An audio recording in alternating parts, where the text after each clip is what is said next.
بسم الله الرحمن الرحيم اللهم صل على محمد وآل محمد وعجل فرجه. قوله فتعين القول الرابع وهو أن الموضوع له ذات المعنى ولكنه حين الوضع يلاحظ المعنى بنحو الله بشرط القسم. ہماری گفتگو جو ہے وہ اسم جنس کی وضع کے حوالے سے چل رہی تھی کہ اسم جنس میں جو اطلاق پایا جاتا ہے یہ اطلاق جو مقدمات الحکمہ ہے اس میں اختلاف تھا. بعض نے کہا جو متاخرین ہیں انہوں نے کہا کہ یہ جو مقدمات الحکمہ ہے اور جو متقدمین تھے انہوں نے کہا کہ یہ جو مقدمات الحکمہ نہیں ہے بلکہ یہ بالوضع ہے، یعنی یہ کہ اسم جنس وضع کیے گئے ہیں معانی مطلقہ کے لیے، ہے نا، یہ بات گزر چکی ہے. اور اس میں جو ہے وہ اقوال جو ہے وہ کل 4 گزرے اور 3 کو اس میں سے مصنف نے رد کیا اور یہ کہا تھا کہ جب 4 اقوال ہیں اور 3 کو رد کرتے ہیں تو اس کا مطلب ایک مصنف نے جو چوتھے قول کو بنایا ہے. اب آج جو ہے وہ ہمیں یہ پڑھنا ہے کہ چوتھے قول کو جو مصنف چوتھا قول ہے کیا، ایک بات، اور دوسری چیز یہ کہ اس چوتھے قول کو اختیار کرنے پر مصنف کی دلیل کیا ہے. واضح؟ تو سب سے پہلی بات، اور عام طور سے عموماً یعنی ایسی باتیں ہیں کہ جو آپ پڑھ چکے ہیں اس سے پہلے. چوتھا قول بھی وہی ہے جسے ہم نے جب وہ پڑھا تھا، آپ کو یاد ہوگا، جب یہ کہا تھا کہ ماہیت میں جو وضع ہوتی ہے موضوع کے اعتبار سے، ہم نے کہا تھا کہ موضوع اور ماہیت جو ہے وہ کبھی ایسی ہوتی ہے کہ جو امر خارجی ہے، آپ امر خارجی مع الماہیہ ان سب کے ساتھ قید اور مقید سب کے اوپر جو ہے وہ حکم لگاتے ہیں، ہے نا. کبھی ہم نے کہا تھا کہ نہیں صرف قید خارجی پہ حکم لگاتے ہیں، اور کبھی یہ کہا تھا کہ صرف ماہیت پہ حکم لگاتے ہیں، اور قید خارجی جو ہے کیا ہے، یہ اس ماہیت کے لیے مصحح قرار پاتی ہے. سمجھیں؟ اگر یہ مسئلہ ذہن میں ہو تو مصنف اس میں کیا اختیار کیا تھا کہ تیسرے والے کا اختیار کیا تھا. یہاں پہ مصنف یہی کہہ رہے ہیں کہ جو موضوعہ ہے وہ ذات معنی ہے. سمجھ رہے؟ اس میں جنس میں وضع جو ہے وہ ذات معنی کے لیے، اور اطلاق کی جو قید ہے، یہ جو اطلاق ہے یہ مصحح ہے موضوع کے لیے، قید.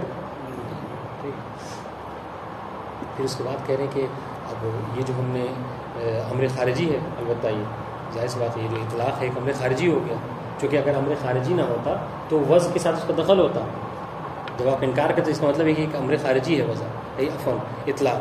تو اب یہ کہنے کہ جو اطلاق جو امر خارجی ہے، تو ہم نے کیا کہا تھا کہ جب آپ ماہیت کو آپ قیاس کریں گے ما هو الخارج عن الماہیہ تو 3 صورتیں بنیں گی، ہے نا. تو ان تینوں میں سے مصنف نے کیا اختیار کیا ہے کہ اطلاق ماہیت کے لیے کیا ہے، لا بشرط القسمی. واضح؟ کہا کہ لا بشرط القسمی. پھر اس کے بعد مصنف یہ کہہ رہے ہیں کہ اگر دیکھا جائے تو ہمارے قول میں، ٹھیک ہے، اور جو قول متقدمین ہے، قدما کا جو قول ہے، اس میں دیکھا جائے تو کوئی خاص فرق نہیں ہے. ایک فرق ہے، وہ کیا ہے کہ ان کے قول کے مطابق مقید میں استعمال کیا ہوتا ہے، مجاز ہوتا ہے، جبکہ ہمارے قول کے مطابق جو استعمال مقید میں مجاز نہیں ہوگا بلکہ حقیقت. ٹھیک ہے. اس کے بعد مصنف ایک اور جملہ بڑھا رہے ہیں کہ جس سے کیا ہے، جس سے ایسا مسئلہ ہو جائے گا کہ گویا کہ مقدمین میں اور متاخرین میں، یعنی مصنف کے قول میں کوئی فرق ہی نہیں رہے گا. کیا کہہ رہے ہیں؟ یعنی یہ کہ یہ کہنا کہ قدما ماہیت کے استعمال کو مقید میں مجاز جانتے ہیں، کہ یہ ان کی طرف نسبت دینا یہ مشکوک ہے. یعنی کیا مطلب؟ یعنی وہ بھی قدما بھی مقید میں استعمال کو حقیقت جانتے ہیں. تو اس طریقے سے دیکھا جائے تو قول مصنف میں، ٹھیک ہے، اور قول قدما میں کوئی فرق نہیں رہ گیا. ایک فرق تھا مجاز کے مقید کے مجاز ہونے کا، اس کو مصنف نے رفع کر دیا. تو اب اس طریقے سے البتہ کس حوالے سے، البتہ مقدمین کے قول کو اللہ تصویر ثانی لیجئے تب نا، اللہ تصویر ثانی ہونا. اللہ تصویر اول کیا کہا تھا؟ بشرط شے ہے. کل کی بات یاد ہے؟ کل کہتا اللہ تصویر ثانی لا بشرط القسمی. تو بات بالکل سیم ہو گئی. وہاں پہ بھی اعتبار جو خارجی اعتبار تھا اس کو لا بشرط القسمی متقدمین نے کہا. آپ بھی وہی کہہ رہے ہیں کہ جو اعتبار ہے یعنی اطلاق جو شرط خارجی ہے اس کو لا بشرط القسمی. تو اس طریقے سے مصنف کے قول میں ان کے قول میں کوئی فرق نہیں ہے. لیکن ہاں ایک تھوڑی بہت دقیق بات ہے، لیکن یہ آسان اس لیے ہے کہ چونکہ آپ وہ پڑھ چکے ہیں. اس سے پہلے ہم نے ماہیت کے حوالے سے دو طرح سے بحث کی تھی. کیا ایک جو ہے وہ ماہیت مرحلہ وضع میں یعنی مرحلہ یعنی تصور میں انشاء میں کہا تھا ہے نا, اور ایک جو ہے لحاظ کے اعتبار سے کہا تھا ماہیت کے اقسام, اور ایک ہم نے یہ کیا کہا تھا کہ جب آپ ماہیت پہ حکم لگائیں گے بات ٹھیک ہے. تو ایک بات ہم نے وہاں پہ یہ پڑھی تھی, دیکھیے اس سے بات بہت دقیق سمجھ میں آئے گی آپ کو. ہم نے وہاں پہ ایک بات کہی تھی کہ جب آپ ماہیت پہ حکم لگاتے ہیں, ٹھیک ہے, ماہیت پہ جو حکم لگائیں یعنی خارجی شے کو آپ وہ کریں گے, حمل کریں گے, انہوں نے کیا کہا تھا کہ یا تو محمول کو ہی آپ اس پر حمل کریں گے ماہیت کو, یا کیا کریں گے نفس سے محمول حمل نہیں ہوگا بلکہ محمول کے توسط سے دوسری چیز جو کیا ہے حمل ہوگی. تو اب وہاں پر ایک سوال ہے, کیا کہا تھا ہم نے کہ اگر نفس سے محمول کو آپ حمل کر رہے ہیں ماہیت کے اوپر تو وہاں پر کون سی وہ ہوگی اعتبارات ثلاثہ میں سے؟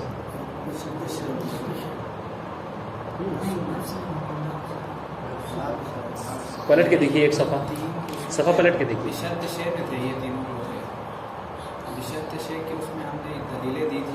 نہیں بالکل اب تینوں ایک ایک کہیں گے تو کوئی نہ کوئی تو ہوگا ہی. آپ وہ تھے نا, صفحہ پلٹ کے دیکھیے کیا کہا کہ فَإِنْ المحمول نفس ہو, یہی ہے نا آپ بشرط شے کہہ رہے ہیں. جی شرط نہیں ہے, شے نہیں ہوگا, لا بشرط القسمی ہے. آپ دیکھیں نا, میں ابھی پلٹ رہا ہوں ایک صفحہ, یہ کیا ہے دیکھیں, ثم ان هذا الغير الذي لوحظت الماهيه مقيس عليه لا يخلو اما يكون نفس المحمول او شيء اخر, فان كان هو المحمول فيتعين ان تؤخذ الماهيه بالقياس لا بشرط القسم, لا بشرط الشيء کے اوپر یہ دلیل بنے گی. آپ نے اس دن اسی ضمن میں لکھوایا تھا, میں نے ایسے ہی لکھا ہے پورا, ایک دلیل, دو دلیل, تین دلیل. خیر آپ اس کو چھوڑ دیجیے, اس کو ہم بعد میں دیکھ لیں گے. ابھی فی الحال ہم کیا کہنا چاہ رہے ہیں یہ سمجھیے آپ. ہم نے کیا کہا تھا کہ اگر نفس محمول کو حمل کر رہے ہیں آپ, ٹھیک ہے, ماہیت کے اوپر, تو کیا ہوگا, فقط ان تین صورتوں میں اعتبارات ثلاثہ میں سے لا بشرط قسمی ہوگی. ٹھیک ہے, وہ میں آپ کو دیکھ لوں گا مسئلہ کیا ہے. اور کیا کہا تھا, اور یہ کہا تھا کہ اگر نفس سے محمول حمل نہیں ہو رہا ہے بلکہ کیا ہے محمول کے طور سے کسی اور چیز کو آ رہا ہے, تو کیا کہا تھا پھر وہاں پہ تینوں چیزیں, تینوں صورتیں جائز ہیں. سمجھ رہے ہیں, بشرط شے بھی کہہ سکتے ہیں, بشرط لا بھی, لا بشرط واضح انشاءاللہ. تو آج یہاں پر بھی سمجھ لیجیے وہی سیم بات ہے. کیا کہہ رہے کہ ہم نے جو یہ جو چوتھا قول اپنایا ہے, اور ہم نے کیا کہا اطلاق ایک شے امر خارجی ہے. واضح دیکھیے گا کیوں, مطلب مقدمہ اتنا اہم تھا کہ آپ کو قدم قدم پہ ہر جملے میں مقدمے کی ضرورت پڑ رہی ہے. آپ دیکھیے کیا کہا تھا ہم نے کیا کہا, ہم نے کہا کہ وضع مصنف کہہ رہے ہیں کہ ذات معنی کے لیے ہے, ٹھیک ہے, اور اطلاق شے خارجی ہے. تو آپ نے کیا کہہ رہے ہیں, اطلاق جب شے خارجی ہے تو آپ اطلاق کو کس اعتبار سے لحاظ کریں گے. تو مصنف کہہ رہے ہیں کہ یہاں پر دو طرح کی بحث ہوگی. ایک بحث کیا ہے فی مرحلہ وضع میں ہے, اور ایک بحث جو کیا ہے مصداق اور خارج کے اعتبار سے ہے. سمجھ رہے ہیں. تو اگر مرحلہ وضع میں دیکھا جائے تو صرف اطلاق کو جو ہے ہم فرض کریں گے لا بشرط قسمی کے اعتبار سے, اور اگر مصداق کے اعتبار سے دیکھا جائے تو تینوں صورتیں جائز ہیں. بشرط شے بھی ہو سکتا ہے, بشرط لا بھی, اور لا بشرط. پتہ نہیں سمجھ میں آیا نہیں آیا, نہیں آیا. دیکھیے ہم کیا بتا رہے ہیں, کیا کہنا چاہ رہے ہیں. نہیں کہہ رہے ہیں کہ ابھی مصنف نے چوتھے قول میں کیا اپنایا, کیا اختیار کیا, کہا کہ جو اس میں جنس ہے وہ وضع ہوا ہے معانی کے لیے, صرف ذات معنی کے لیے, ٹھیک ہے, اور اطلاق کیا ہے اس میں جنس کے لیے ایک شے خارجی ہے. اور ہم نے وہاں پہ کیا پڑھا ہے کہ جب شے خارجی سے آپ قیاس کریں گے ماہیت کو تو تین صورتیں ہوں گی, ٹھیک ہے. تو یہ جو تین صورتیں ہو رہی ہیں بشرط شے, بشرط لا بشرط, مصنف کہہ رہے ہیں کہ اب یہاں پر ہمیں دو اعتبار سے بحث کرنا ہے. ایک مرحلہ وضع کے اعتبار سے اس میں جنس کے, اور ایک اس کے حکم لگانے یعنی خارجی اعتبار سے, ٹھیک ہے. تو اگر کہہ رہے ہیں کہ اگر اس میں جنس پہ مرحلہ وضع کے اعتبار سے دیکھا جائے تو ان تین صورتوں میں سے بس ایک صورت صحیح ہوگی, لا بشرط القسمی ہوگی, ٹھیک ہے. بشرط شے نہیں ہوگی اور بشرط لا نہیں ہوگی. کیوں نہیں ہوگی, یہ دلیل وہاں پہ وہی والی مثال آ جائے گی کہ کیسے ہو سکتا ہے کہ ایک چیز کو آپ جب اس کو کہہ رہے ہیں کہ نہ ہو پھر اس میں آپ کو بنایا ہے کہ ہو. سمجھ رہے ہیں, یہ تو مرحلہ وضع کے اعتبار سے. پھر کہہ رہے ہیں مرحلہ حکم کے اعتبار سے اگر دیکھا جائے, خارج کے اعتبار سے دیکھا جائے تو تین صورتیں ہوں گی یہاں پر, لیکن یہاں پر تینوں صورتوں کا جو ہے فرض کرنا جائز ہے. بشرط شے بھی ہے, بشرط لا بھی, حکم کے اعتبار سے. یعنی کہنے کا مطلب یہ ہے کہ ہم ماہیت کو دو لحاظ سے دیکھ رہے ہیں، مرحلہ وضع، ٹھیک ہے، اور مرحلہ استعمال. یہ زیادہ تعبیر اچھی ہوگی، مرحلہ وضع اور مرحلہ استعمال. تو اگر وضع کے اعتبار سے دیکھا جائے تو بس لا بشرط قسمی ہوگی، استعمال کے اعتبار سے دیکھا تو تینوں صورت جائز ہوگی. واضح؟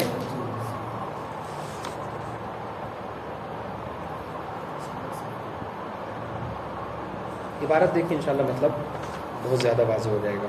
بس اس چیز کو دھیان میں رکھیے کہ چوتھے قول میں ہم دو طرح سے بحث کر رہے ہیں. مرحلہ وضع کے اگر کہیے تو میں لکھ دوں اس پہ، نہیں سمجھ میں آ رہا ہے. ایک مرحلہ وضع کے اعتبار سے، ایک مرحلہ استعمال کے اعتبار سے. مرحلہ وضع میں تینوں صورتوں میں سے لا بشرط قسمی، اور مرحلہ استعمال میں تینوں جائز ہیں. عبارت میں دیکھیے بالکل صاف ہو جائے گی بات، نہیں ہوگی تو پھر لکھ دیں گے. کہہ رہے ہیں فتعین القول الرابع. مصنف نے جب 4 اقوال ذکر کیے اور 4 میں سے تینوں کو رد کر دیا تو ایک قول بچتا ہے. وہ کیا کہ وضع جو ہے وہ اس میں جنس وضع صرف معنی کے لیے، وہ ذات معنی کے لیے، اور اطلاق ایک خارجی شے ہو. اور اس کو کہہ رہے ہیں کہ فتعین القول الرابع. جب ہم نے اس کو رد کر دیا تو بس قول رابع جو ہے کیا متعین ہو جاتا ہے، وہ ہوا. اچھا قول رابع کیا ہے؟ وہ کسی پلٹے قول رابع کی طرف ان الموضوع له ذات المعنی، کہ اس میں جنس کے لیے موضوعہ صرف ذات معنی ہے، صرف معانی ہے، معانی مطلقہ نہیں. ہاں لیکن ہاں ولیکن دیکھیے حین الوضع، دیکھیے یہ جو بات ہم کہہ رہے ہیں یہ آپ کو عبارت سے نکالنا ہوگا. اب دیکھیے حین الوضع کہہ کے کیا مطلب ہے؟ یعنی ہم یہاں پر دو طرح سے گفتگو کر رہے ہیں، ایک حین الاستعمال اور ایک حین الوضع. اگر یہ نہیں الگ سے شرح کرتے تو آپ کو یہ بات نہیں سمجھ آئے گی. تو یہ کہہ رہے ہیں حین الوضع. اب یہاں پہ دیکھ لیجیے تو دو طرح سے بحث کر رہے ہیں، ایک حین الوضع و حین الاستعمال. تو یہ حین الوضع کے اعتبار سے کیا ہے؟ یلاحظ المعنی، یہ جو معنی ہے کیا اس کو لحاظ کیا جائے گا بنحو لا بشرط القسمی. دیکھیے ایک صورت کو بس اختیار کر لیا، وہ ہوا یتاب. اب دیکھیے جو بات کہی تھی کہ بھائی اس اعتبار سے ان کے قول میں قدماء قول میں کوئی فرق نہیں. خود مصنف کہہ رہے ہیں وہ ہوا یطابق القول المنسوب للقدماء علی التصویر الثانی. تصویر ثانی میں کیا کہا تھا قدماء نے؟ یہی کہا تھا نا، تصویر ثانی میں یہ کہا تھا کہ لا بشرط قسمی لحاظ کیا انہوں نے. ٹھیک ہے، سمی کہا تھا نا، تصویر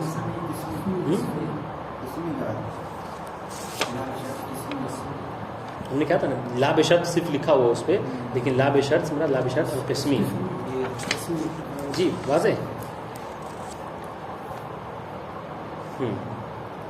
فلا اختلاف. تو کہتے ہیں کہ جب یہ بات ہو گئی تو اس اعتبار سے ہمارے قول میں اور قدماء کے قول میں علی تصویر ثانی، یہ قید ضروری ہے.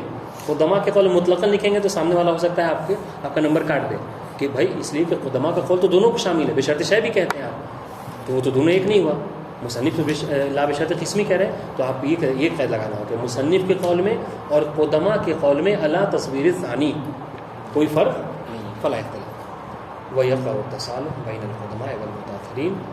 اذا ایک شرط کہہ رہے کہ ہاں اس طریقے سے کیا ہوگا؟ تصالح ہو جائے گا، صلح ہو جائے گی. کس کے؟ قدماء کے قول میں اور متاخرین، یعنی سلطان قبل سلطان العلماء اور بعد سلطان العلماء، سب ایک پلیٹ فارم پہ جمع ہو جائیں گے، لیکن ایک شرط کے ساتھ. کب؟ یہ شرط دیکھیے اذا لم يثبت عن القدماء انهم يقولون انه مجاز في المقيد. اس شرط کے ساتھ صلح ہوگی کیا کہ جب قدماء یہ مانے کہ مقید میں استعمال مجاز نہیں ہوگا بلکہ وہ بھی حقیقت ہے. واضح ہے. لیکن دیکھیے اس مسئلے کو بھی ختم کر دے رہے ہیں. کیا وہ ہوگا مشکوک فیہ، جبکہ کیا ہے یعنی یہ کہنا کہ قدماء جو ہے وہ مقید میں مجاز مانتے ہیں استعمال کو، کہہ رہے کہ یہ ثابت نہیں ہے، مشکوک ہے یہ چیز. تو جب یہ مشکوک چیز ہے تو اس کا مطلب کیا ہے؟ گویا کہ قدماء علی تصویر ثانی اور ہمارے چوتھے قول میں کوئی فرق نہیں. واضح ہو گیا اسے؟ ہاں تو اس طریقے سے دونوں مطلب دونوں قدماء میں اور متاخرین میں کوئی فرق نہیں رہ گیا. واضح. تو یہ تو قول رابع کا بیان وہ تھا. ٹھیک ہے، اب اس کی توضیح ذرا سا سنیے کیا کہنا چاہ رہے ہیں. بیان ھذا القول الرابع ان ذات المعنى لما اراد الواضع ان يحكم عليه بوضع لفظ الله. دیکھیے ابھی کیا ہے؟ مرحلہ وضع ہے.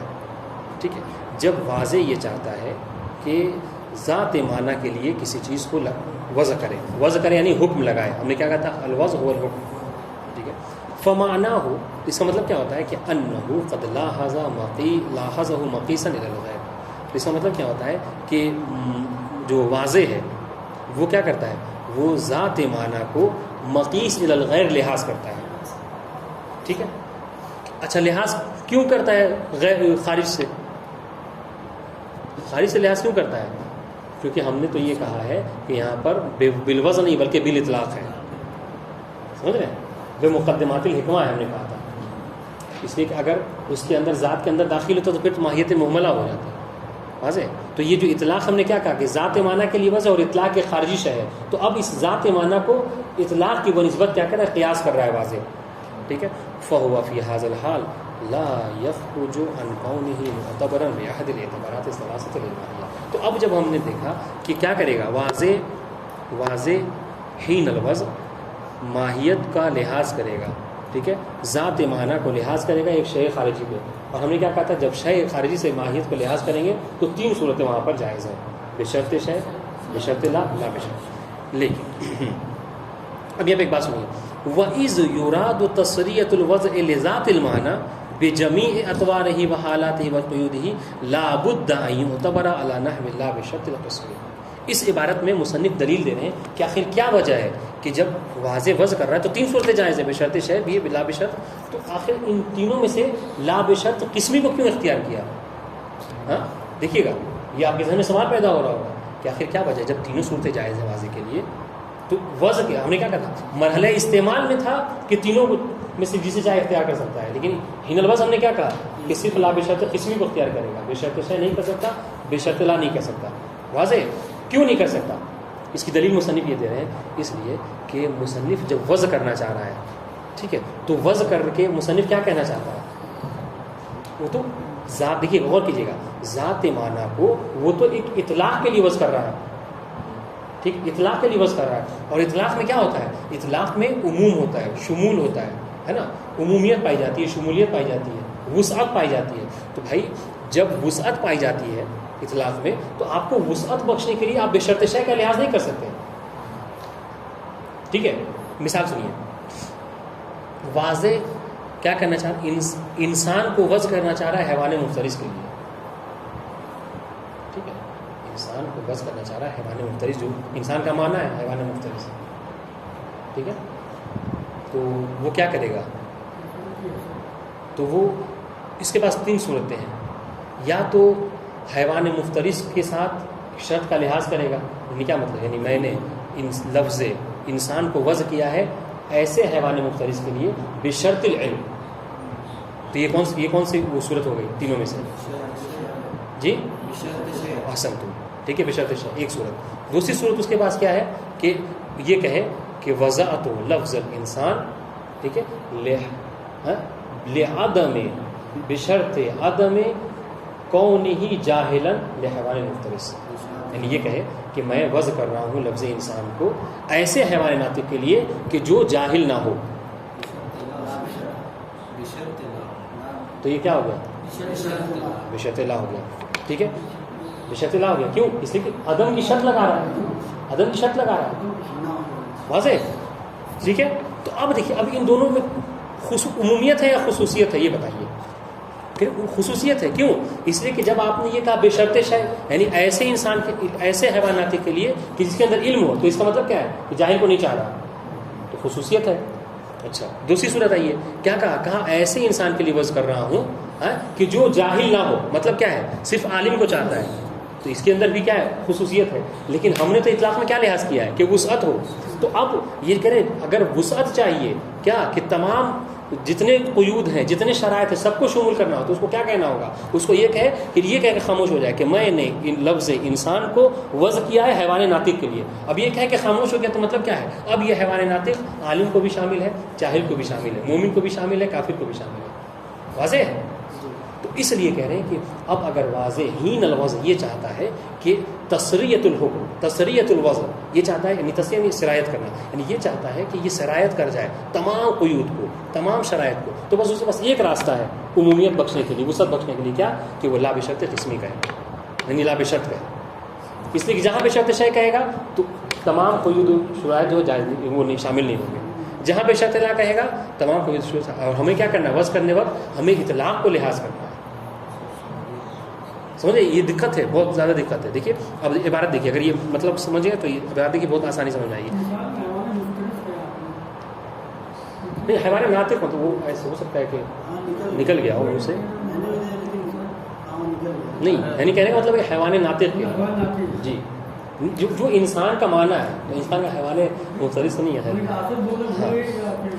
ہاں تو ٹھیک ہے، اگر آپ حیوان مفترس لینا چاہیں تو لفظ اسد لے لیجئے اس کی جگہ، اور اگر انسان لینا ہے تو حیوان ناطق لے لیجئے. جی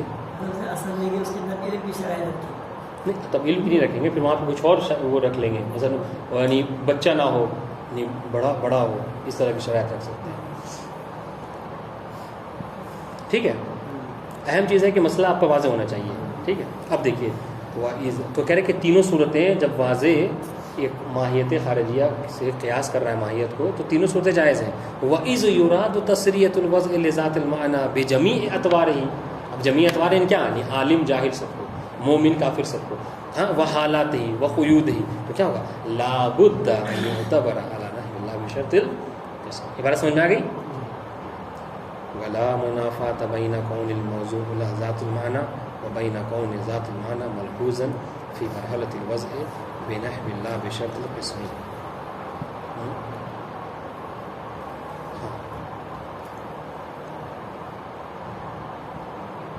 اب یہاں پر کوئی گویا کہ یہ عبارت سے اشکال مقدر کا جواب دے رہے ہیں.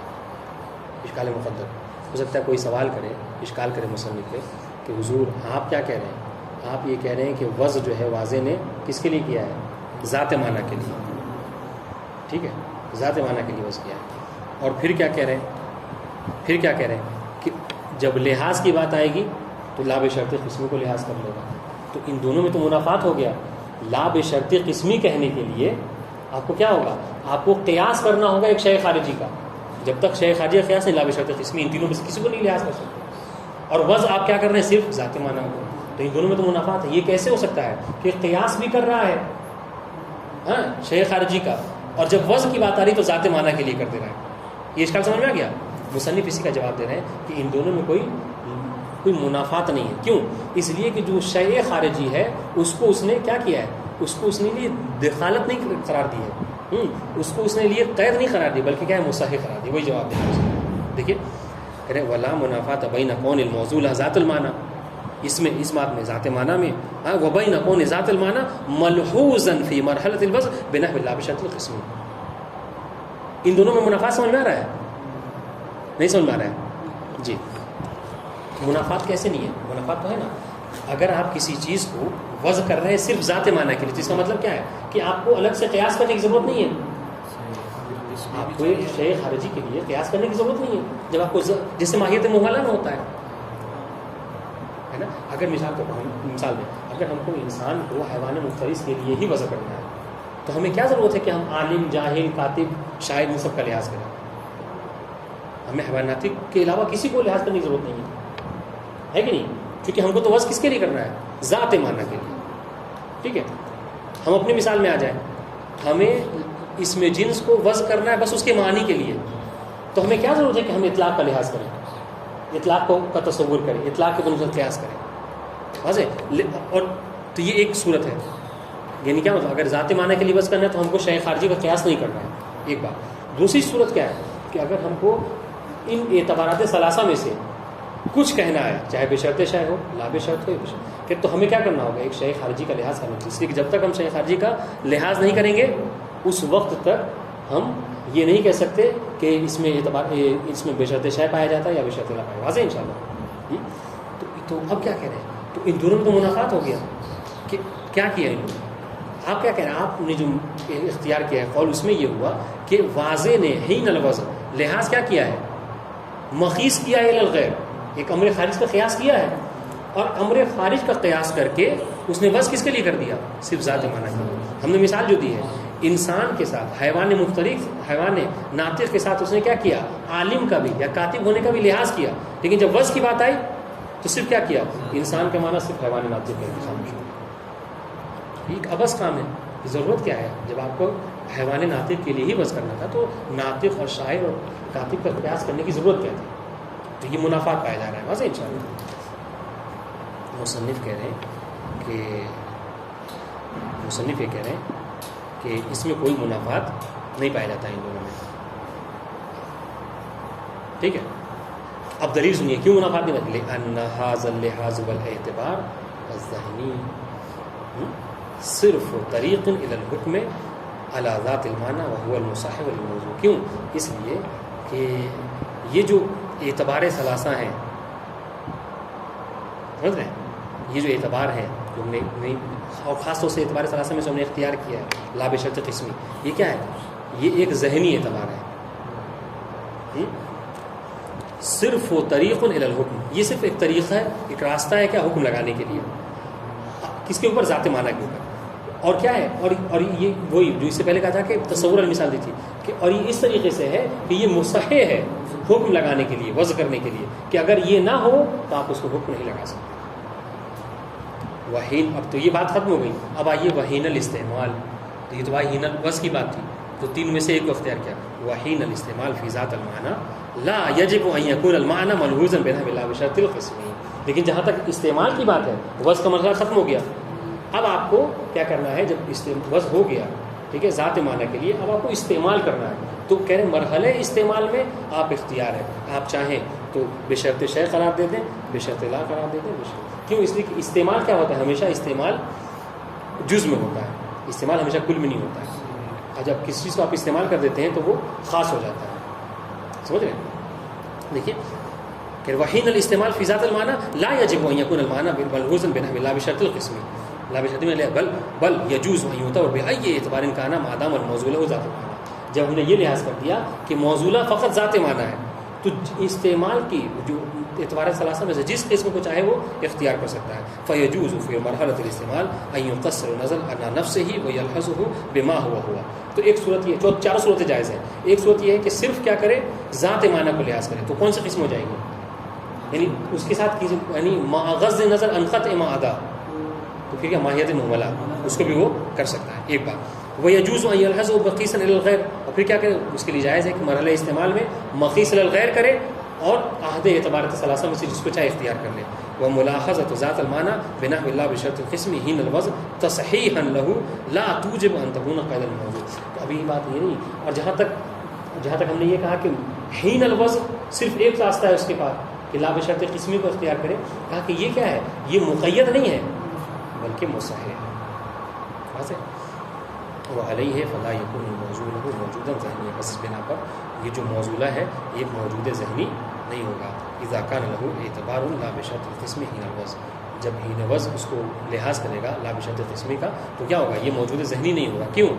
اس لیے کہ موجود ذہنی تو کب ہوتا؟ جب ہم لا بشرط قسمی کو قید قرار دیتے ہیں.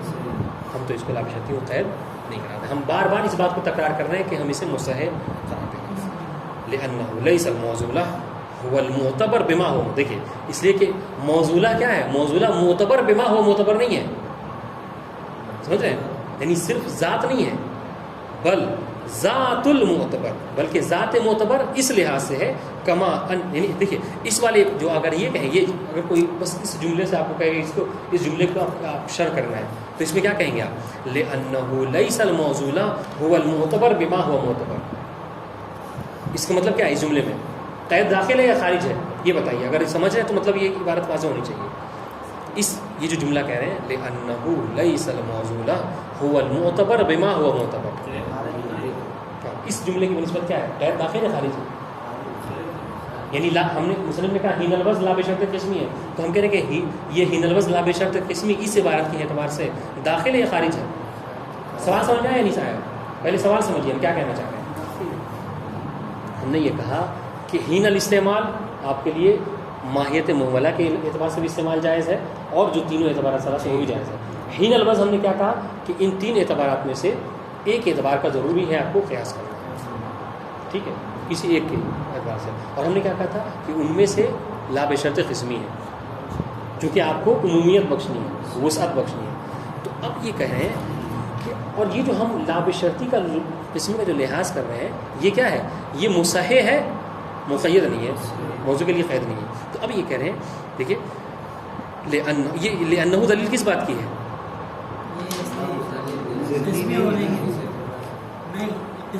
پھر سے عبارت پڑھتے ہیں، پھر سے وعلیہ فلا یکون الموضوع موجودا ذہنیا. دیکھیے مفہوم تو آپ سمجھ جائیں گے، اصل کمال کیا ہوتا ہے کہ جو آپ سمجھے ہوئے ہیں اس کو عبارت سے سمجھیں. دیکھیے عبارت پڑھتے ہیں پھر سے، یہ ہمیں لأنہ لام لام تعلیل ہے، تو یہ ضرور کسی چیز کی دلیل پیش کر رہے ہیں، تو دلیل کس کی آپ بتائیے گا؟ کہہ رہے وعلیہ ہے فلا یکون الموضوع موجودا ذہنیا، ٹھیک ہے، اذا کان له اعتبار لا بشرط القسم ہی الوضع. ترجمہ کر دیں، کہہ رہے کہ جب آپ ان الوضع لا بشرط قسمی کا لحاظ کریں گے جو کہ اعتبارات ثلاثہ میں سے ہے تو یہ کیا ہوگا؟ اس کی وجہ سے موجود ذہنی نہیں ہو جائے گا، ٹھیک ہے، یعنی ماہیت موجود ذہنی نہیں ہو جائے گی. لأنه ليس له موضوع، لأنه ليس الموضوع هو المعتبر بما هو معتبر بل ذات المعتبر. بس یہ تو اس کو ذہنی نہ ہونے کی دلیل دے رہے، کیوں ذہنی نہیں ہے اس کو؟ سب اتفاق رکھتے ہیں اس بات سے؟ جی، یہ کوئی اختلاف رکھتا ہے؟ لأنه لام کس کی تعلیل ہے؟ جلدی بتائیں، ختم کرنا ہے. ہاں مطلب یہ، چلیے آپ سب سہیں گے کیا کہہ رہے کہ لام اسی بات کی دلیل ہے کہ ہم نے جو یہ کہا کہ لا بشرط قسمی کا لحاظ ہم نے گرچہ خارج سے کیا ہے لیکن اس کے باوجود بھی یہ موجود ذہنی نہیں ہے. کیوں؟ اب سنیے، لأنه ليس الموضوع هو المعتبر بما هو معتبر، اس لیے کہ موضوع کیا ہے؟ معتبر بما هو معتبر نہیں ہے بلکہ ذات معتبر. کیا مطلب؟ اچھا یہ جو معتبر بما معتبر میں قید داخل ہے خارج ہے، یہ بتانا تھا آپ کو. جی آپ کیا کہہ رہے ہیں؟ خارج ہے داخل ہے؟ داخل ہے، داخل ہے، خارج کہاں سے ہے؟ ہم تو اب تک یہ تو کہنا چاہ رہے ہیں کہ ذات معنی ہے، بس کیا کہ انہوں نے کچھ نہیں کیا، ذات معنی کو بدل کے ذات معتبر کیا. آپ دیکھیں جس میں اعتبار کا داخل ہوگا، جس میں اعتبار کا دخل ہوگا وہ معتبر ہو جائے گا، ہے کہ نہیں؟ بس اس تعبیر بدل دی انہوں نے، ورنہ مطلب وہی ہے کہ اگر جو آپ اعتبارات ثلاثہ میں سے ایک کا اعتبار کر دیا تو جس میں آپ نے اس اعتبار کا دخل کیا ہے وہ معتبر ہو گیا. تو کیا کہہ رہے ہیں؟ گرچہ وہ اعتبار کا آپ نے لحاظ کیا ہے لیکن پھر بھی وصف جو ہے وہ صرف ذات معتبر کے لیے ہے، معتبر بما ہو معتبر کے لیے نہیں ہے. معتبر بما ہو معتبر کا مطلب کیا ہے کہ جو معنی ہے، جو لحاظ ہے وہ اس کے اندر داخل ہے، قید ہے. ایسے بل ذات المعنی، جیسے کما ان